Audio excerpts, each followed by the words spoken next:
Nelson anak, magsaboy ka na ng asin sa labas at pagkatapos ay magsarado ka na ng pinto at bintana. Malapit na ako matapos maghain dito ng hapunan natin. Sige po tay, gagawin ko na po. Hala, malapit na po palang magdilim. Agad na tumalima ang anak na binatilyo ni Manolo na si Nelson sa kanyang utos. Kinuha ni Nelson ang isang garapon ng asin sa kusina at saka ito lumabas. Habang tinatapos ni Manolo ang paghahain ng kanilang hapunan, ay nasa labas naman ng kanilang kubo si Nelson at nagsasaboy ng asin sa paligid ng kanilang bahay. Ang ganong gawain ay nakasanayan na hindi lang ni Manolo kundi maging ng maraming tao sa maliit na baryo ng San Ildefonso. Bago tuluyang kumagat ang dilim, ay nagsasaboy ng asin ang mga tao sa labas at paligid ng kani-kanilang mga bahay. Maraming taon na rin ang nakakalipas. Simula ng isang aswang ang nagsimulang manalasa gabi-gabi sa baryo ni Manolo. Nung umpisa, inakala nila na tao ang pumapatay sa mga tao roon. Pero nang may nakakita na mismo sa aswang, ay doon na tumindi ang takot ng mga tao. Sa kasamaang palad, isa ang asawa ni Manolo na si Rosario na naging biktima ng aswang na yon. 10 taon pa lamang nun si Nelson at buntis pa si Rosario sa pangalawa nilang anak. Isang gabi, nagbanyo si Rosario habang mahimbing na natutulog sina Nelson at Manolo. Nakahiwalay ang banyo nila sa kanilang bahay, kaya kinailangan pa ni Rosario na lumabas. Nagising na lang si Manolo sa malakas na sigaw ni Rosario at nang lumabas siya ay doon niya nakita ang kalunos-lunos na sinapit ng kanyang asawa at ang ipinagbubuntis nito. Wakwak ang tiyan ni Rosario at naliligo ito sa sarili nitong dugo. Hindi nagtagal ay pumasok na si Nelson sa kanilang kubo. Sa pagkakataon na yon ay tapos nang maghain si Manolo. Adobong kangkong at pritong galunggong ang ulam nila ng gabing yon. Sasandok na sana ng kanin si Nelson pero napahinto ito nang tumikim si Manolo. Magdasal na muna tayo anak bago kumain. Ay, oo nga po pala. Ama naming nasa langit, maraming salamat po sa pagkain na pagsasaluhan namin ng aking anak ngayong gabi. Sana po ay protektahan niyo kami ngayong gabi at sa mga susunod pang gabi mula sa mga kampon ng kadiliman, lalo na po sa aswang. Maraming salamat po sa inyong mga pagpapala. Ang lahat po ng ito ay dinadalangin namin sa pangalan ni Jesus. Amen. Matapos ang maikling dasal, ay sakalang nagsimulang kumain ang mag-ama. Pareha silang nagkakamay at maganang kumain. Sa gitna ng kanilang pagkain ay biglang nagsalita si Nelson. Tay, hanggang kailan po tayo ganito? Anong ibig mong sabihin anak? Yung kinakailangan po na magsaboy po tayo ng asin bago po sumapit ang dilim. Hindi ko masasagot ang tanong mo na yan, Nelson. Hanggang buhay ang aswang na yon, ay ganito pa rin ang magiging buhay natin. Bakit po kasi wala pong maglakas ng loob na harapin yung aswang na yun, Tay? Mag-isa lang naman po siya, di ba? Nelson anak, huwag mong maliitin ang aswang na yon kahit mag-isa lang siya. Marami na ang sumubok na patayin siya, pero lahat ng sumubok ay kamatayan ang kinahantungan. Sa ngayon, wala na tayong ibang makakapitan kundi ang pananampalataya natin sa Diyos. Nakakalungkot lang po kasi na inalisan kami ng aswang na yon ng karapatan upang maging bata. Dati po, nakakapaglaro pa kami kahit gabi na eh. Ngayon, hindi na pwede. Tapos, hindi pa natin sigurado kung ligtas ba tayo kahit nasa loob tayo ng bahay. Gaya na lang po na nangyari kay nanay. Nelson, hindi ba ang sabi ko ay ayoko nang napag-uusapan ang tungkol sa nanay mo? Sige na, kumain ka na lang dyan. Sorry po, Tay. Napayuko si Nelson at nagpatuloy sa pagkain, habang si Manolo naman ay nangilid ang luha ng maalala ang nangyari sa kanyang asawa. 6 na taon na ang nakakaraan nang mamatay ang asawa niya sa kamay ng aswang, pero ang sugat sa puso niya ay sariwa pa rin hanggang ngayon. Hindi pa rin niya matanggap na sa ganoong kabrutal na matay ang kanyang asawa na si Rosario. May puot sa aswang na yon si Manolo, pero hindi niya hinahayaan na lamunin siya ng puot na yon. Alam niya na kung hahayaan niyang mamayani ang galit sa kanya, ay isa siya sa maglalakas ng loob na patayin ng aswang. Wala siyang laban sa ganoong nilalang at ayaw niyang mamatay at maiwan ng mag-isa si Nelson, lalo na't nangako siya sa libingan ng kanyang asawang si Rosario na gagawin niya ang lahat upang protektahan ang kanilang anak. Madaling sabihin para sa iba na umalis na lang sila sa San Ildefonso, ngunit karamihan sa mga tao ron ay isang kahig, isang tuka ang buhay, o hindi kaya naman ay walang ibang lugar na mapupuntahan. Kaya ang mga kagaya ni Manolo at Nelson na walang kakayahang umalis sa baryo nila ay ginagawa ang lahat upang manatili silang ligtas tuwing sasapit ang gabi. Nang sumunod na araw ay maagang nagising si Manolo. 4:00 pa lamang ng umaga ay nagluluto na siya ng almusal nila ni Nelson. Bakasyon sa paaralan, kaya hinahayaan lang niya na matulog ang kanyang anak. Bandang 5:00 ay tapos nang magluto ng almusal si Manolo. Gising na rin si Nelson, kaya sabay na silang kumain ng almusal. Tay, pwede po ba akong sumama sa inyo sa trabaho? Naiinip po kasi ako dito sa bahay. Pwede naman anak. Basta wag kang pasaway doon ha. Kilala mo naman si Don Hilario. Pumapayag siya na isama namin ang mga anak namin, pero ayaw niya na nakakaabala sa trabaho. Kailan po ba ako naging pasaway? Gusto ko lang naman po kasi sa asyenda ni Don Hilario. Kasi ang daming bunga namang ganyan ron eh. Sige na, bilisan na natin ang pagkain. At dapat bago mag-6 ay nandun na tayo. Si Manolo ay isa sa mga magsasakang nagtatrabaho sa asyenda ni Don Hilario. Nag-aararo siya ng palay o hindi naman kaya ay nagtatanim ng mga gulay. Nang mabili noon ni Don Hilario ang napakalawak na bakanting lupa sa San Ildefonso, ay ginawa nito yung asyenda. Para sa mga taong nakatira sa baryong yun, ay malaking tulong ang ginawang yun ni Don Hilario dahil marami sa kanila ang nabigyan ng trabaho at isa na roon si Manolo. Matapos mag-almusal ay nag-asikaso na si Manolo para magtungo na sa asyenda ni Don Hilario. Maya-maya pa ay magkasama na silang naglakad ni Nelson papunta sa kanyang trabaho. Mataas na ang sikat ng araw nang makarating sina Manolo sa malawak na asyenda ni Don Hilario.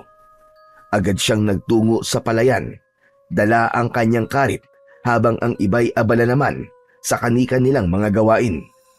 Tumutulo ang pawis mula sa kanyang noo habang hinahawanan niya ang damo sa gilid ng pilapil. Samantala si Nelson ay abala sa paglalaro sa gilid ng palayan.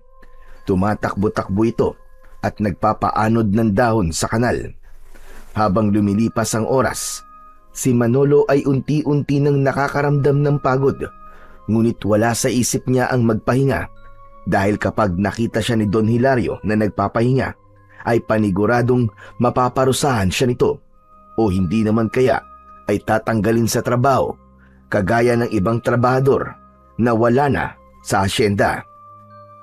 Napahinto ang lahat sa pagtatrabaho nang dumating si Don Hilario na sakay ng isang kabayo. Nang hilakbot si Manolo nang makita niya na may isang lalaki ang nakatali ng lubid ang mga kamay habang hila-hila ng kabayo. Baka sa mukha ng lalaki ang hirap at may mga latay ito ng latigo sa braso at sa binti. Bumaba si Don Hilario sa kabayo. Matangkad ito at may matipunong pangangatawan. Hawak nito ang isang latigo na ilang beses nang nakita ni Manolo na ginamit ni Don Hilario para parusahan ang mga trabador na lumalabag sa batas nito sa loob ng hasyenda. Tumayo si Don Hilario sa gilid ng palayan at isa-isang tinignan ang mga magsasaka. Makinig kayong lahat sa akin. Ang lalaking nakikita nyo, dahilan ng aking kabayo, ay nagnakaw ng isang sako ng mangga sa aking imbakan ng mga prutas. Alam nyo na isa sa mga pinakaayaw ko ay ang mga magnanakaw. Tignan nyo ang mangyayari kapag sinubukan yung pagnakawan ako. Matutulad kayo sa lalaking ito. Natatakot na lumapit si Nelson kay Manolo. Yumakap ito sa bewang niya. Muling sumakay si Don Hilario sa kabayo at pinatakbo nito yun ng mabilis. Habang ang lalaking nakatali doon ay pilit na sumasabay sa pagtakbo ng kabayo kahit nangihina na. Sa kasamaang palad ay nadapa ang lalaki at tuluyan na itong kinaladkad ng kabayo papalayo. Tay, nakakaawa naman po yung lalaki. Hindi niyo po ba pipigilan si Don Hilario? Anak, walang kahit na sino dito ang may lakas ng loob na salungatin si Don Hilario. Dito sa loob ng asyenda, siya ang batas. Para po palang aswang si Don Hilario, Tay. Parehas po silang kinakatakutan at walang naglalakas na loob na labanan siya. Kaya nga anak, huwag kang pasaway. Sige na, bumalik ka na sa paglalaro mo at huwag kang lalayo ha. Huwag ka rin magpupunta sa manggahan at baka mapag-initan ka pa ni Don Hilario kapag nakita ka niya. Marahang tumango si Nelson at bumalik na ito sa paglalaro habang ang kanyang tatay na si Manolo naman ay itinuloy na ang kanyang pagtatrabaho. Ngunit kahit abala siya sa kanyang ginagawa ay hindi maalis-alis sa isip niya ang imahe ng lalaki na kinakaladkad ng kabayo ni Don Hilario. Para sa kanya ay hindi yun makatao pero wala naman siyang magagawa kundi ang manahimik na lamang at magkunwaring walang nakikitang karahasan upang hindi mawala ang trabahong bumubuhay sa kanilang mag-ama. Pagsapit ng 5:00 ng hapon ay huminto na sina Manolo sa pagtatrabaho. Sa dami ng ginawa nila sa maghapon ay ramdam na ramdam niya talaga ang pagod at tila hinahapo pa siya. Pag-alis niya sa palayan ay patakbong lumapit sa kanya si Nelson at hinawakan siya sa kamay. Ay, salamat naman, makakauwi na tayo, Tay. Tay, ayos lang po ba kayo? Aba, parang namumutla po kayo. Huwag ka mag-alala. Ayos lang ako anak. Kailangan ko lang magpahinga. Tara na, umuwi na tayo. Nakakaisang hakbang pa lamang si Manolo nang napahawak siya sa kanyang dibdib dahil may naramdaman siyang pananakit sa kanyang puso. Napangiwi siya sa sobrang sakit. Nanlamig ang buong katawan niya at bahagyang nanlabo ang kanyang paningin. Tay, ano po nangyayari sa inyo? Hindi na nagawang makasagot pa ni Manolo dahil napaluhod na siya sa lupa hanggang sa tuluyan ng nagdilim ang kanyang paningin at wala na siyang naalala pa sa mga sumunod na nangyari. Mabigat ang pakiramdam ni Manolo nang unti-unti siyang magkamalay. Parang may nakadagan sa kanyang dibdib at mahapdi ang bawat paghinga niya. Nang dumilat ang kanyang mga mata ay nakita niya ang puting kisame ng ospital at ang malamlam na ilaw sa sulok ng silid. Sa gilid ng kama ay naroon naman si Nelson na umiiyak habang mahigpit na hawak ang isa niyang kamay. Nelson anak, bakit tayo nasa ospital? Nawalan po kasi kayo ng malay kanina, Tay. Buti na nga lang po, tinulungan po tayo ng ibang magsasaka na madala po kayo rito. Sandali lang po, Tay, tatawagin ko po ang doktor. Mabilis na tumayo si Nelson at nagmamadaling tumakbo palabas ng kwarto. Ilang sandali pa ay bumalik na ito kasama ang isang doktor na may dalang chart at may seryosong ekspresyon sa mukha nito. Sir, mabuti naman po't nagising na kayo. Nawalan po kayo ng malay habang nagtatrabaho. Ayon po sa mga nakakita, bigla na lang po kayo napaluhod at tumawak po sa dibdib. Dinala po kayo rito agad para maagapan. Naramdaman ni Manolo ang panlalamig ng kanyang mga palad.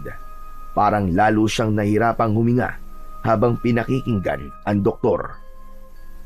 At base naman po sa mga resulta ng ECG at blood tests, may coronary artery disease po kayo.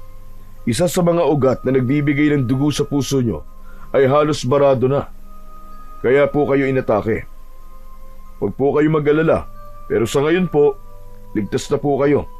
Pero posibleng maulit ito kung hindi po maaagapan. Sabihin niyo po, doktor, kailangan ho ba ako maoperahan? Opo, kailangan niyo po sumailalim sa isang bypass surgery sa lalong madaling panahon. Dahil kung hindi, maaaring lumala po ang kondisyon nyo at magdulot ng mas matinding atake sa puso. Mga magkano po ang kakailanganin para sa operasyon?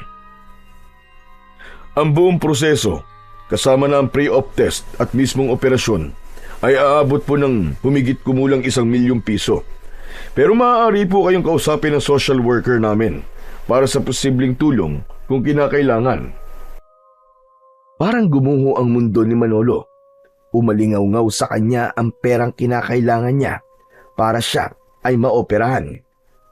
Tinignan niya ang anak niyang si Nelson na muling napayuko habang pinupunasan ang luha sa pisngi. Makalipas ang ilang araw na nasa ospital, ay nakauwi na rin sa wakas si Manolo. Maigpit na ibinili ng doktor na iwasan muna niya ang mabibigat na gawain, ngunit alam niya na imposible yun dahil kailangan niyang magtrabaho sa hasyenda ni Don Hilario. Isa pa, nalaman niya na si Don Hilario ang nagbayad ng bills niya sa ilang araw na siya ay nasa ospital. Sinabi nito na ibabawas nito yon kada sahod sa kanya. Kaya aminado si Manolo na wala siyang karapatan na magpahinga at kailangan na kagad niyang bumalik sa pagtatrabaho kung ayaw niyang magutom sila ng kanyang anak na si Nelson. Isang umaga, nagising si Manolo na may nakahanda ng almusal sa mesa. Labi siyang natuwa dahil maagang nagising si Nelson para ito na ang magluto. Nang maupo siya, ay ipinagtimpla pa siya nito ng kape. Hindi nagtagal, ay sabay na silang kumain na mag-ama. Tay, paano po pala yung pampaopera nyo? Saan po tayo kukuha ng ganong kalaking pera? Sa totoo lang, anak, hindi ko pa rin alam. Siguro ihihingi ako ng tulong sa gobyerno. Ayaw niyo po ba kay Don Hilario humingi ng tulong, Tay? Sigurado po ko, yung 1,000,000 po ay barya lamang po sa kanya. Hindi, anak. Mahirap humingi ng tulong sa kanya. Palaging may kapalit.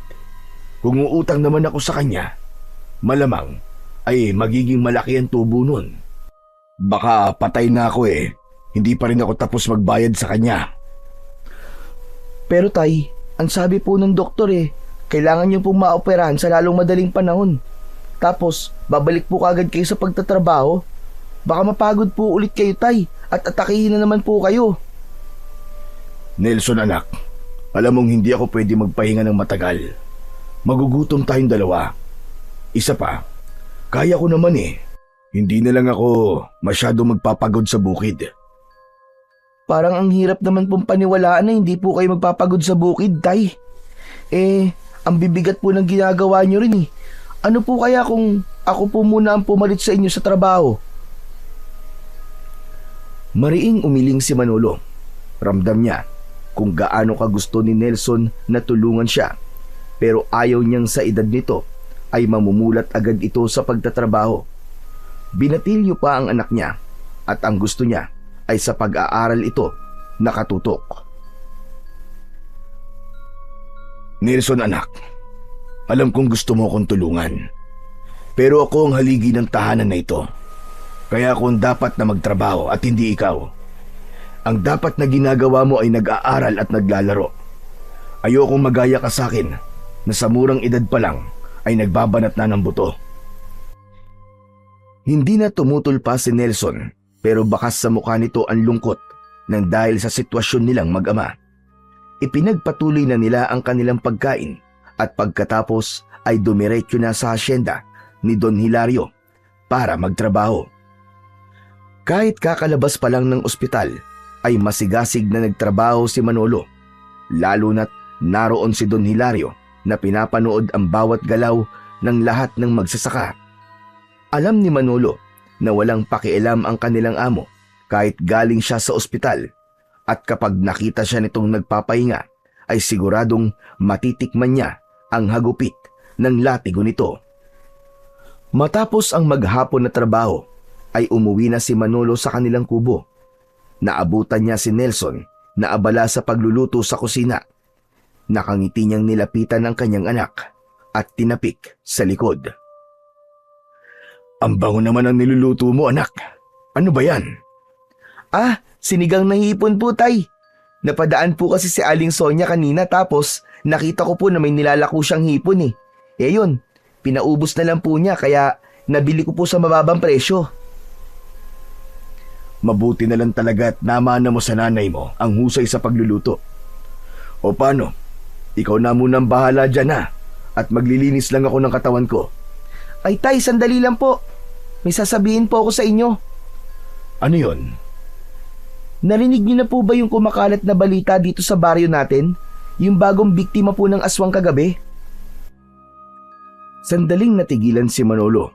Simula nang matuto ng mag-ingat ang mga tao sa kanilang baryo, ay wala nang nabiktima pa ang aswang. Kaya ang sinabing yun ni Nelson ay talagang gumulat sa kanya. Ano? Sino daw ang nabiktima ng aswang? Yung anak po ni Mang Ruel, tay. Yung buntis po. Pinasok daw po sa bahay. Grabe nga daw po, tay, kasi winakwak po ng aswang yung tiyan ng anak ni Mang Ruel para kunin po yung sanggol. Hindi ba sila nagsaboy ng asin sa paligid ng bahay nila? Nagsaboy naman daw po, tay, pero hindi po nila maintindihan kung bakit nagawa silang pasukin ng aswang. Naisip ko lang po na baka wala talagang epekto ang asin sa aswang na nandito sa baryo natin. Natatakot po ako na baka isang gabi po ay ang bahay naman po natin ang pasukin nun. Anak, huwag ka mag-alala. Kung sakali na pumasok siya rito, ay lalabanan ko siya. Hindi ako papayag na saktan kanya.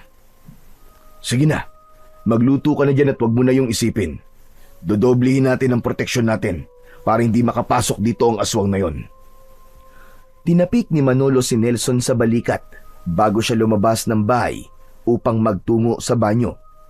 Habang umiigib siya ng tubig sa kanilang balon na nasa likod ng bahay, ay hindi niya naiwasang isipin ang sinabi ng kanyang anak. Labis siyang nabahala dahil mukhang hindi na sapat na magsaboy lang sila ng asin sa paligid ng kanilang bahay. Kailangan ay makaisip siya ng ibang paraan upang protektahan ang kanilang tahanan laban sa aswang. Isinantabi muna ni Manolo ang takot na kanyang nararamdaman. Alam niya na hindi yun ang oras para matakot siya dahil sa huli ay sila rin ng anak niya ang magtatalo kung magpapalamon siya sa takot. Matapos na mapuno ng tubig mula sa balon ang timba, ay binuhat na yun ni Manolo papunta sa banyo upang maglinis ng kanyang katawan. Matindi ang sikat ng araw ng tanghali na yon habang abala si Manolo sa pagtatanim ng palay. Masakit na ang ulo at likod niya pero hindi siya nagtangkang magpahinga dahil nakamasid sa kanila si Don Hilario. Hanggang sa isang iglap ay napahinto siya nang makaramdam siya ng matinding paninikip ng dibdib. Napaluhod siya sa putikan at nabitiwan niya ang hawak na pananim. Napansin ng ilang kasamahan ni Manolo ang nangyari at agad siyang nilapitan ng mga yon. Nagkagulo sa gitna ng palayan at may tumawag ng saklolo. Ang ilan sa kanila ay binuhat na siya at isinakay sa isang tricycle. Habang umaandar ang tricycle, ay nagdidilim na ang paligid ni Manolo hanggang sa tuluyan na siyang nawalan ng ulirat. Mabigat ang bawat paghinga ni Manolo nang magmulat siya ng mata. Naramdaman niya ang kamay na mahigpit na nakahawak sa isa niyang kamay at nang lumingon siya sa kaliwa ay nakita niya ang umiiyak na si Nelson. Nasa tabi nito ang isang lalaking doktor na may hawak na clipboard. Dok, ano pong nangyari sa akin? Inatake na naman po kayo sa puso. Mas malala po ang atake na ito kumpara po sa una. Hindi na po pwedeng ipagpaliban ng operasyon. Kung muli po kayong aatakihin, ay baka yun na po ang huli. Sinasabi ko po sa inyo ang posibleng mangyari at hindi po ako nananakot.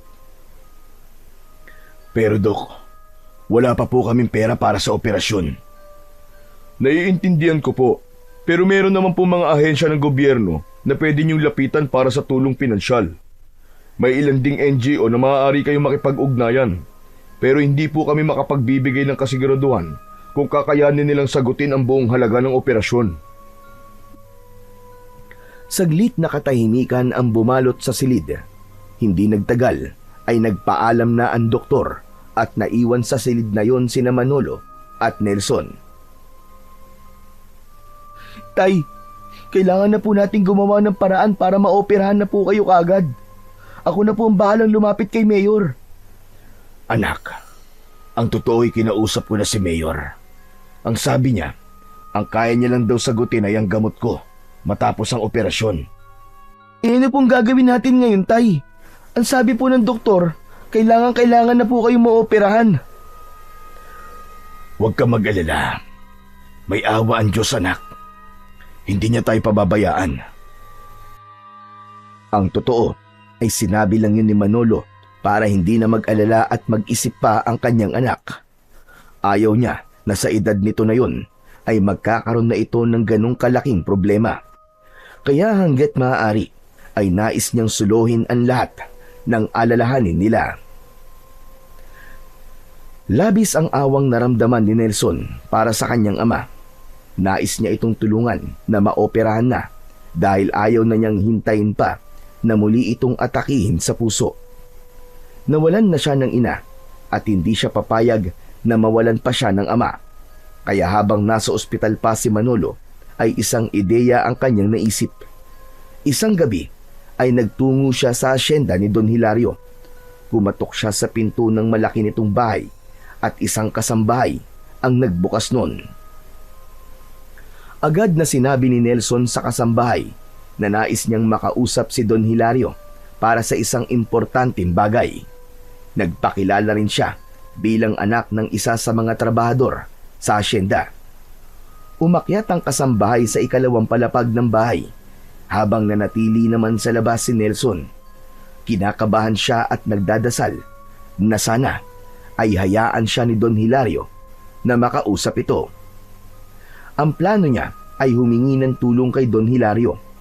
Kung kinakailangan na mangutang siya rito ay gagawin niya. Desperado na talaga siyang makakuha ng pera para sa pampaopera ng kanyang ama. Hindi nagtagal ay bumalik na ang kasambahay at anito ay pumayag si Don Hilario na makausap ni Nelson. Inihatid siya ng kasambahay sa kwarto ni Don Hilario. Naabutan niya si Don Hilario na nagbibilang ng napakaraming pera sa ibabaw ng kama at inilalagay nito yon sa isang itim na bag.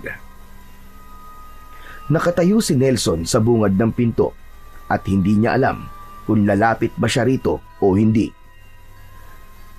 Ano pang tinatayo-tayo mo dyan? Lumapit ka na rito na makapag-usap tayo na maayos. Napapitlag si Nelson at agad siyang lumapit kay Don Hilario. Hindi man lang siya nito tinapunan ng tingin at patuloy lang ito sa pagbibilang ng pera.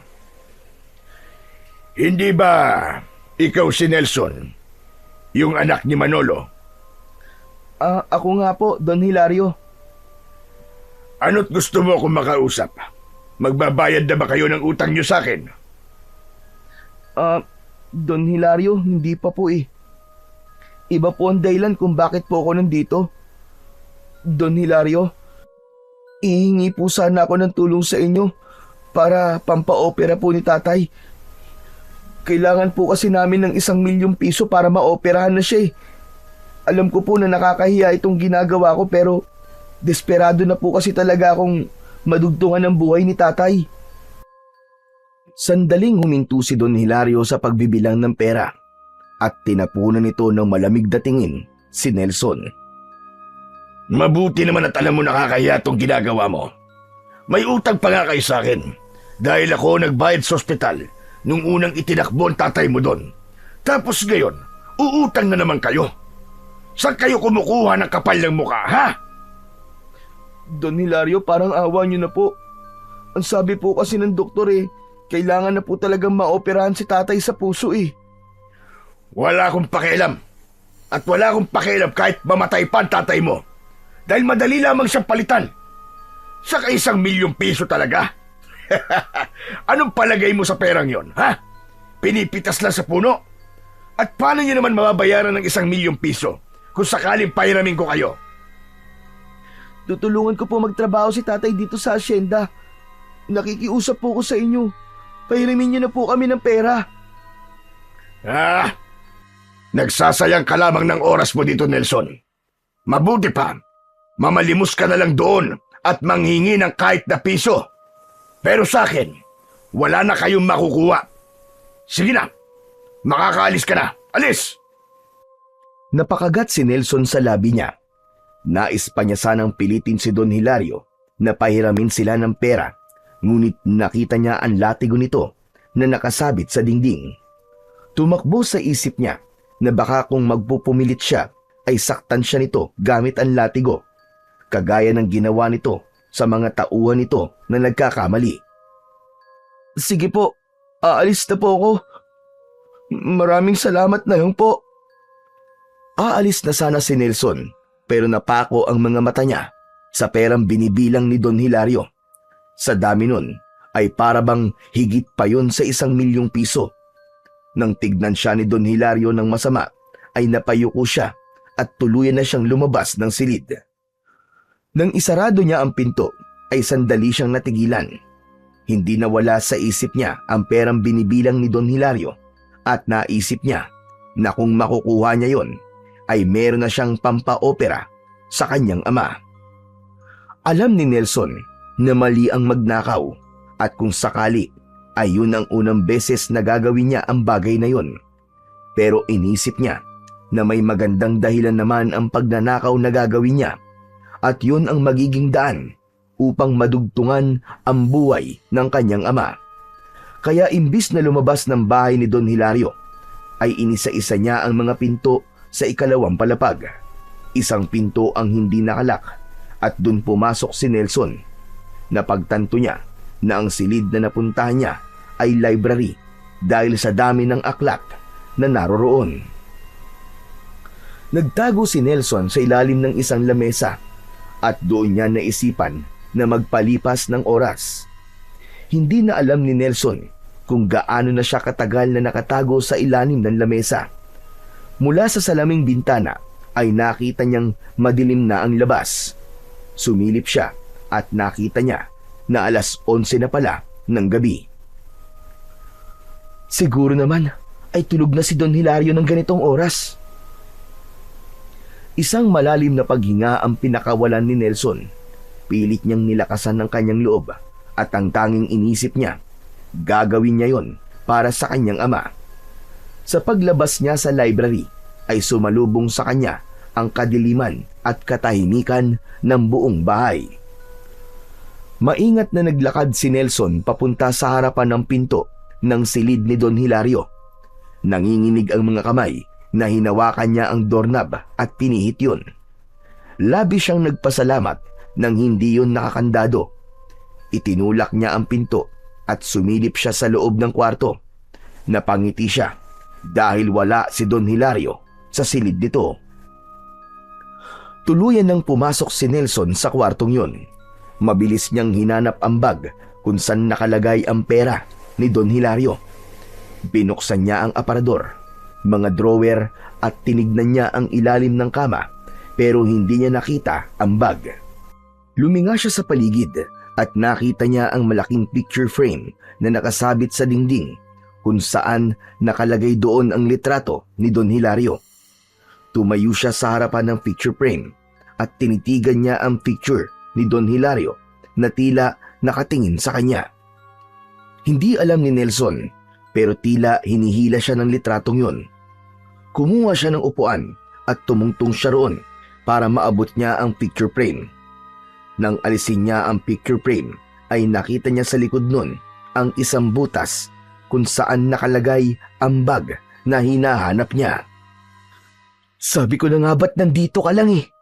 Ang galing ko talaga!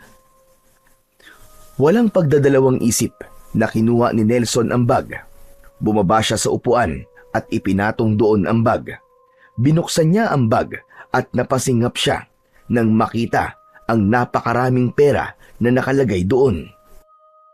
Mabilis na isinarado ni Nelson ang bag at isinukbit niya yon sa kanyang balikat. Ngulit pagharap niya ay nagulat siya nang makita si Don Hilario na nakatayo sa nakabukas na pinto. Marahang naglakad si Don Hilario palapit kay Nelson. Bumilis ang tibok ng puso ni Nelson dahil sa takot. Sinasabi ko na nga ba, at iba ang tingin mo sa mga pera ko kanina. Ang bata-bata mo pa lang, pero magnanakaw ka na. Don Hilario, patawarin niyo po ako. Ginawa ko lang naman po ito para iligtas po ang tatay ko. Parang awa niyo na po, huwag niyo po akong sasaktan. Maigpit na hinawakan ni Don Hilario ang braso ni Nelson at kinuha nito ang bag, sabay tapo nun sa ibabaw ng kama. Nanlilisik ang mga matang tinignan siya nito. Sa tingin mo ba, bata, ay may magagawa yung pagmamakaawa mo sa akin? Hindi mo pa yata alam ang ginagawa ko sa mga nagnanakaw sa akin. Alam ko po, Don Hilario. Pinapahila niyo po sa kabayo. Hindi lang yun ang gagawin ko sa'yo. Halika, sumama ka sa akin. Marahas na hinila ni Don Hilario si Nelson palabas ng kwarto. Sa takot niya ay hindi niya na napigilan ang mapaiyak. Patuloy siya sa pagmamakaawa pero tila bingi si Don Hilario sa lahat ng pakiusap niya. Wala siyang ideya kung saan siya dadalhin ni Don Hilario at kung ano ang gagawin nito sa kanya. Pero sigurado siya na sa sandaling yun ay nasa panganib siya. Makalipas ang ilang araw ay pinayagan na si Manolo na lumabas ng ospital. Nalaman niya na muling binayaran ni Don Hilario ang hospital bills niya, kaya alam niya na mas lumalaki na ang utang niya rito. Inasahan ni Manolo na pag-uwi niya sa bahay ay makikita niya ang anak na si Nelson. Ngunit nilukob siya ng pagtataka nang wala roon ang kanyang anak. Tinanong niya ang kapitbahay nila kung alam ba nito kung nasaan si Nelson, pero ayon dito ay 2 araw na raw na hindi nakikita si Nelson sa kanilang bahay. Ang alam pa nito ay nasa ospital lang ang bata. Labis na nag-alala si Manolo sa kanyang anak. Hindi nito ugali ang hindi nagpapaalam sa kanya kung saan ito pupunta o kung meron itong gagawin.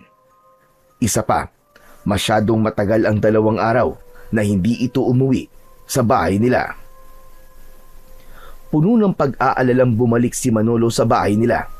Naupo siya sa mahabang upuan sa labas ng kubo at doon siya nag-isip kung saan maaaring nagpunta ang kanyang anak. Nasaan ka na bang bata ka? Bakit hindi ka nagsabi sa akin kung saan ka nagpunta? Sa gitna ng pag-iisip ni Manolo ay isang itim na kotse ang huminto sa harapan ng bahay niya. Mula sa kotse na yon ay bumaba si Don Hilario na may madilim na muka. Napatayo si Manolo at hinintay niyang makalapit si Don Hilario sa kanya. Don Hilario, magandang umaga po. Ano pong sadya niyo rito? Tumawag sa akin ng ospital kung saan ka dinala. Ang sabi, nakalabas ka na raw. Kaya agad kitang pinuntahan rito. Don Hilario, may problema po ba? Tungkol po ba ito sa utang ko sa inyo? Salamat po pala ulit sa pagtulong niyo sa akin. Kung hindi po dahil sa inyo, ay hindi po ako makakalabas sa ospital. Wala sa mga nabanggit mo ang dahilan kung bakit ako nandito. Siguro ay alam mo nang nawawala ang anak mong si Nelson. Napatda si Manolo sa narinig. Nanlamig siya dahil wala siyang ideya kung paanong nalaman ni Don Hilario na nawawala ang anak niya. Sa dami ng ginagawa ni Don Hilario, alam niyang wala na itong oras sa mga nangyayari sa baryo nila. Opo, Don Hilario. Tama po kayo. Nawawala nga po siya. Ang sabi po ng kapitbahay namin ay 2 araw na raw pong hindi umuuwi ang anak ko dito sa bahay. Paano kung sabihin ko sa'yo na alam ko kung nasaan ang anak mo? Ano po? Sumama ka sa akin at dadaling kita sa kanya. Nais pa sanang magtanong ni Manolo pero tumalikod na si Don Hilario at naglakad pabalik sa kotse nito. Nagtataka man ay sumunod na lang siya sa kanyang amo at sumakay siya sa backseat ng kotse. Habang umaandar ang sasakyan, naisip ni Manolo na magtanong kay Don Hilario pero sinabi nito na kung gusto niyang makita si Nelson ay manahimik na muna siya. Walang nagawa si Manolo kundi ang itikom ang bibig sa buong biyahe habang walang tigil sa pagtibok ng malakas ang kanyang puso. Inihinto ni Don Hilario ang kotse sa tapat ng napakalaki nitong bahay. Nang bumaba ito ay agad na sumunod si Manolo hanggang sa makapasok na sila sa loob. Pagdating sa loob ay patuloy pa rin sa pagsunod si Manolo sa kanyang amo hanggang sa hindi niya na napigilan ang sarili na magtanong. Don Hilario, akala ko po ba'y pupunta tayo kung nasaan si Nelson? Bakit nandito po tayo sa bahay niyo?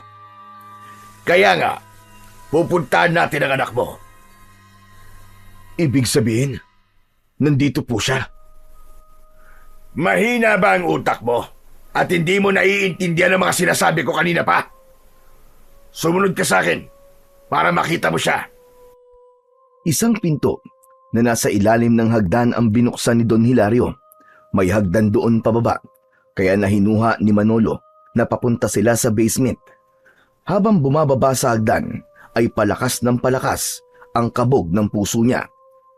Nang nasa baba na sila, ay binuksan ni Don Hilario ang ilaw at nanlaki ang mga mata ni Manolo nang makita niya si Nelson na nakaupo sa isang sulok habang yakap ang mga tuhod.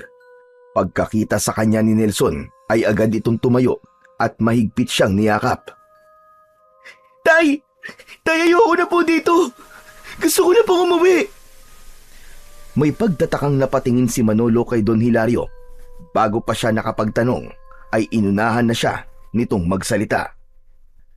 Pinagtangkaan akong nakawan ng pera ng anak mo. Nagpunta siya rito para humiram ng pera. Kasi uoperahan ka raw. Nang magpaalam siya, ay hindi pala siya umalis ng bahay ko. Naghintay siyang makatulog kaming lahat bago siya pumasok sa kwarto ko. Nahuli ko siyang hawak ang bag ko na naglalaman ng pera. Nelson, anak, totoo ba yun? Sorry po, Tay. Sorry po. Nagawa ko lang naman po yun kasi gusto ko na po talaga kayo maoperahan eh. Sorry na po talaga. Kaya dinala ko siya rito sa basement at ikinulong. Huwag ka mag-alala, Manolo. Hindi ko sinaktan ang anak mo. Ang totoo nga niyan pinapakain ko pa siya. Magpasalamat ka na lang at hindi yan nakatikim ng latigo ko. Patawarin niyo na po ang anak ko, Don Hilario. Hindi po talaga siya magnanakaw. Nagawa lang niya po yun para sa akin. Siguro naman po sapat na ang ilang araw na ikinulong niyo siya rito bilang parusa niyo sa kanya. Isasama ko na po siya sa pag-uwi ko. Sandali lang. Hindi pa tayo tapos. Alam mo bang sa ginawa ng anak mo, ay pwede ko siyang ipakulong. Ikaw rin, pwede ka rin makulong, Manolo. Dahil hindi mo binabantayan ang anak mo. Pakiusap po, Don Hilario. Huwag niyo po kaming ipakulong. Parang awa niyo na po. Baka isipin niyo ay ubod ako ng sama. Bibigyan ko kayo ng opsyon. Pwede ko kayong kasuhan para parehas kayong makulong o gagawin niyo ang ipag-uutos ko sa inyong dalawa. Natigilan si Manolo at sandali silang nagkatinginan ni Nelson. Hindi pa man sinasabi ni Don Hilario ang ipapagawa nito, ay kinabahan na kagad siya. Ano po bang ipapagawa niyo sa amin, Don Hilario? Isang nakakatakot na ngisi ang pinakawalan ni Don Hilario bago nito ipaliwanag sa kanila kung ano ang kailangan nilang gawin upang hindi ito magsampa ng kaso. May gusto kong ipahukay sa inyo sa gubat na nasa likod ng aking asyenda.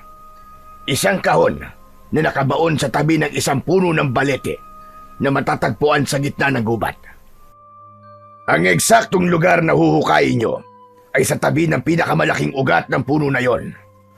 Napakalaki ng puno ng balete na yon, kaya alam kong mahahanap nyo yung kagad. Ano po bang meron sa kahon na yon? At bakit kami po ng anak ko ang kailangan maghukay? Dapat ko ba bang sagutin ang mga tanong mo, Manolo? O gusto mong tumawag na ako ng pulis ngayon? Hindi na po. Sige po, pumapayag na po kami. Hukayin po namin ang kahon na sinasabi nyo. Basta, wag niyo lang po kaming ipapakulong. Mabuti kung ganon. At ang gusto ko, hukayin nyo yun sa kabilugan ng buwan. Gabi nyo gawin. Dapat ay mahukay nyo yun sa isang gabi lamang. Nagkakaintindihan ba tayo? Dahil sa takot ni Manolo na makulong sila ni Nelson, ay pumayag na siya sa lahat ng sinabi ni Don Hilario. Hindi man siya sigurado sa kung gaano kalalim ang kailangan nilang hukayin, ay hindi niya na yun inisip dahil ang tanging gusto niya lamang ay ang makauwi na sila ng kanyang anak sa kanilang bahay. Matapos ang masinsinang pag-uusap, ay hinayaan na ni Don Hilario na makauwi sina Manolo at Nelson.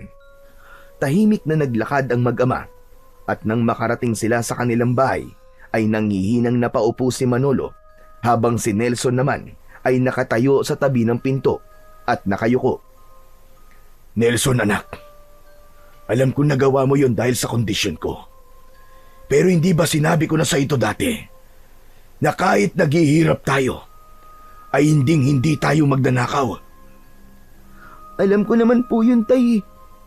Pero nang lumapit po kasi ako kay Don Hilario para humiram po ng pera, ay ayaw niyo po akong bigyan. Kahit nakita ko naman po na ang dami-dami niyang perang binibilang.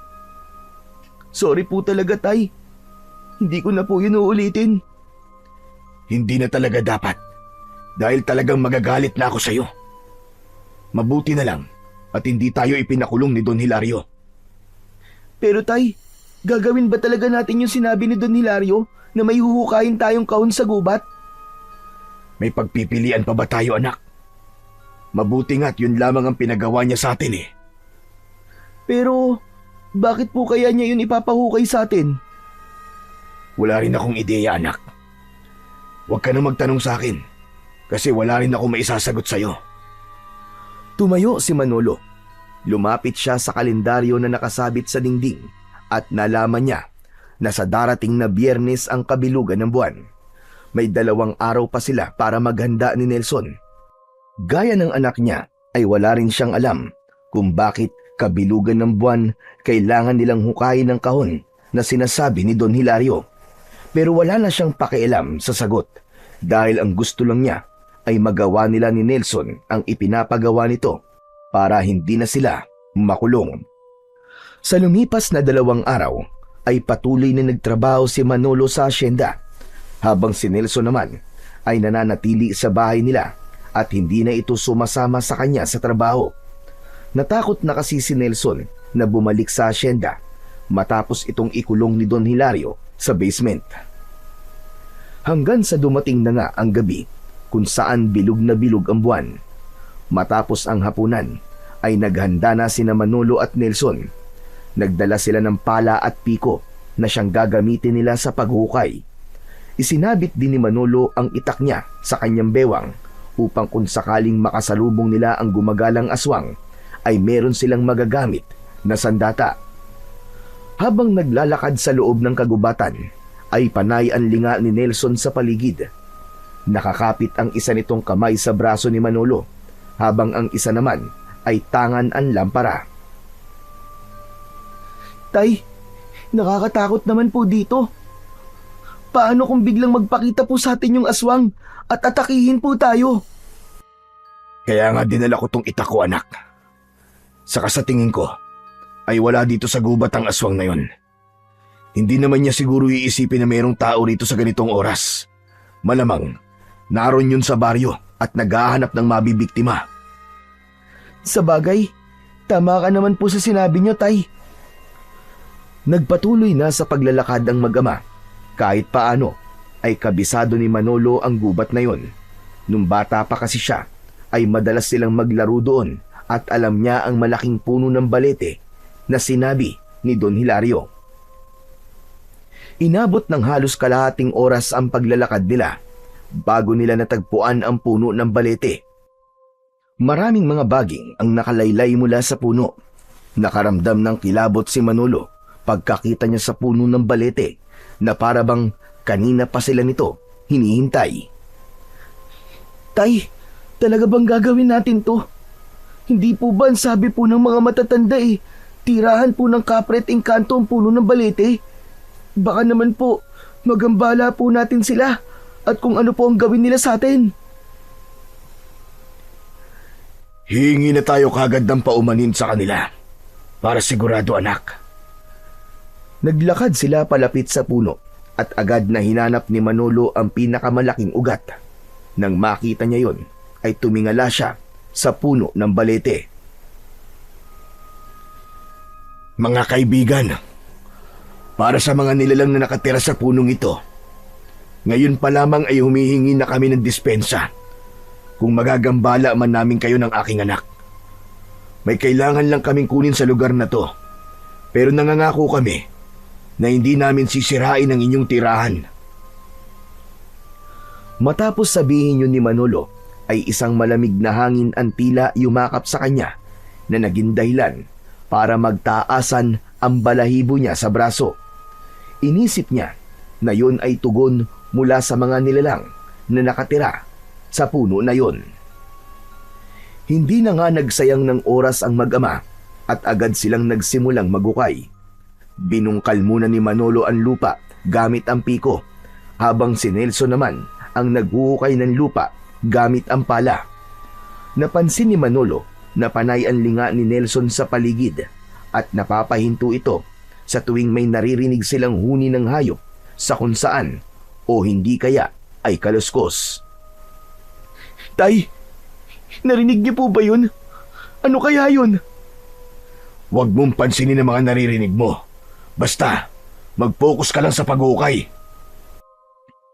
Makalipas ang ilang oras nang walang tigil na paghukay, ay biglang may tinamaan na kung anong matigas na bagay ang piko ni Manolo. Nang sandaling yun, ay halos umabot na sa bewang niya ang lalim ng hukay na kanilang nagawa.